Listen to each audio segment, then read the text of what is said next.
Oklahoman Newsroom. You're watching The Press Row. I'm Jenni Carlson here with Barry Tramel, and we're brought to you by Papa John's Pizza. You can go online anytime and order your pizza at papajohns.com. Time for 5 and 5, Barry, and it's a little bit of word association this week. All right, let's get started with this. The word that describes OU's recent player departures. All right, does hyphenated, is that one word? Yeah, of course. Self-healing. Self-healing. I don't know any of the particulars about a lot of the departures, but I know that every once in a while in a college football program, and particularly Bob Stoops, they just need a little bit of attrition. You don't want to lose too many guys over and over and over, but every once in a while you need to you need to lose some guys. Sometimes just to set a new and a fresh standard of behavior, whether it's academics, whether it's team rules, no matter what it might be. Sometimes you just need to sort of drop the hammer a little bit. And I think every 3, 4, 5 years, Bob Stoops, I don't know if he needs to do it, but he has done that, and I think we're seeing it happen a little bit again. So I am not alarmed at this. Now, if you get guys, if Sterling Shepard or Charles Tapper's taking off and saying, I want to go play somewhere else, that's different.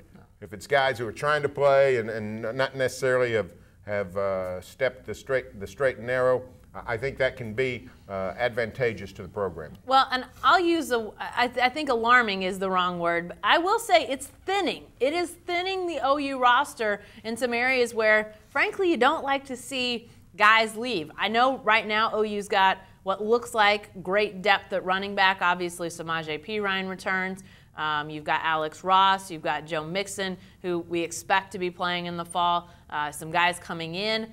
And yet we know that you can never have too many running backs. Last year, Samaje Perine gets hurt in Bedlam, and suddenly the whole offense falls apart because they don't really have a great option at running back. So I think anytime you lose a running back who's capable, and Keith Ford has shown himself to be capable, that's troubling. And then you see guys at the wide receiver position, the defensive secondary, areas where OU was already lacking great depth. I think that is a little bit, troubling? Is that, I don't want to say alarming, but I think it is a little bit of a concern. You don't want to lose too many guys. You don't want to be super thin at some of those areas, that's for sure. All right, let's do a little more word association. Word that describes the Thunder's draft spot. Barry, they stuck at 14. They did not win the lottery on Tuesday night. I think it's what's a good word? Promising. It's promising. Nothing wrong with the number 14 pick in the draft. I went through recent drafts and looked at guys who were drafted 14 and later. All kinds of good players are drafted at 14 and later. Now, lots of guys don't make it when drafted at 14 or later, but the Greek Freak from the from the Bucks. But he went like, I think, 15th or 16th 2 years ago. So all kinds of good players available there. And here's the thing. Sam Presti is also drafting at 14. He is unrestrained at having to worry about filling an immediate hole. Yeah. The Thunder roster's set, so I mean he can just open his mind and his vast arsenal of scouting and think who's going to be somebody that could be a really good player in 3 years, and no pressure. So I think it's promising. Yeah, promising is actually my word. I'll say fun. You know, I mean here's the truth. Sam Presti seems to be able to find guys that exceed where they're drafted. And you put him in a spot like 14, and I think he's going to go out and find a real gem. I really do. I mean, obviously, you're not in the top 5 where it looks like there's some, I don't want to say can't miss because you never do know, but some guys that are really potentially great players in the league. So you're not there. That's a little disappointing. But I think anytime you give Sam Presti a chance to draft that highly, I think he's going to go out and find somebody really good. So I think it could be fun to see what he does with that spot. I apologize for stealing your word. You don't always have to let me go first. You can go first every once in a while. Let's bake this cake. Here's one I don't want to go first. Hey, what's the word that describes Russell Westbrook's shirt for the draft lottery, Barry? Are you going to be nice or are you going to be mean? I'm going to be nice. Okay. I'm going to say vintage. Whoa. I'm going to say vintage. It looked like, and I'm stealing the idea from Darnell Mayberry. But it's true. It's true. It did look like something that, he said it looked like the drapes in your grandmother's house. It did look old school. And I'm still thinking of Blake Griffin commercials. He's got the Gamefly.com is set in like a 1960s living room. And that's what I thought of. It does look like maybe the the design on a chair in 1968, or maybe some wallpaper in the kitchen or something. So it was definitely old school in not necessarily flattering way, but I mean at least I mean I'm not going to sit here and anytime Russell wants to go old school, I'm not going to stand in his way. So my biggest problem with the shirt is he said it was going to bring him luck and it didn't. So you know, burn that thing. But the design was okay. You know what? I'm actually going to go with underwhelming. I was a little bit underwhelmed. I was hoping for something more crazy, I guess. I mean, Russell Westbrook's in New York City for the draft lottery. He's in his element. I thought we were going to see something.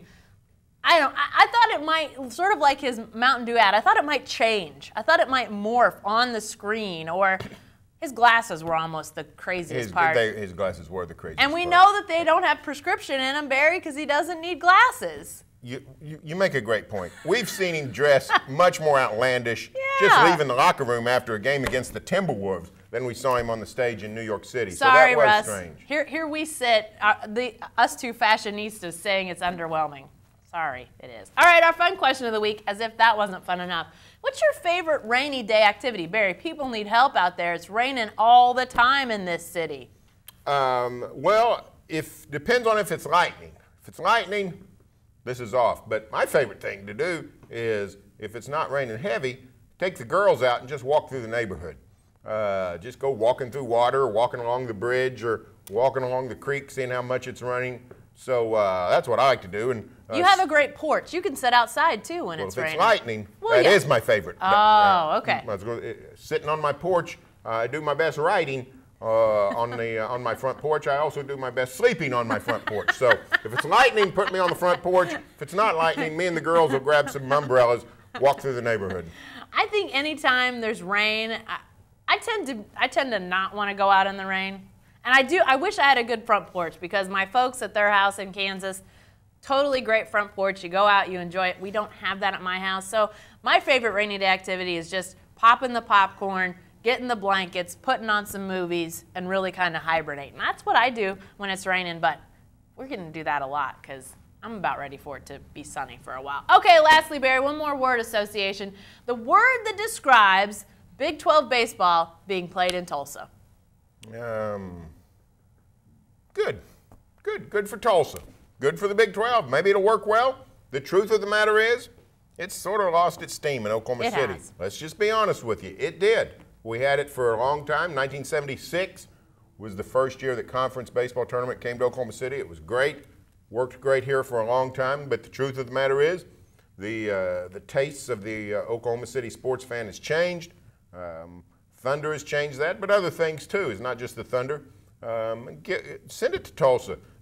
Maybe it'll do well. They got the beautiful ballpark downtown, good setup. So I hope it does great in Tulsa. Yeah, I mean, I think it's probably bad for Oklahoma City. That's the word, if you're Oklahoma City, that describes Big 12 baseball in Tulsa, because frankly, I think it is going to be successful. I had somebody ask on the Power Lunch live chat the other day if Big 12 baseball in Tulsa would be a disaster like Big 12 baseball in Arlington was in terms of crowds. And I said, I think it's going to be the exact opposite. In Arlington, Big 12 baseball is way down the pecking order of sports going on at any given time. But in Tulsa, Big 12 baseball is going to be a big deal. We see great crowds for Bedlam baseball in Tulsa. So Big 12 baseball is coming back to Oklahoma City next year, but after that, they're going to evaluate. Barry, I wouldn't be surprised to see them go, maybe not full-time in Tulsa, but I think they're going to get a lot more, maybe 2 out of 3 years, something like that. So. I think that's entirely possible. Hey, be sure to stay with the best coverage team anywhere at newsok.com and every day in the Oklahoman.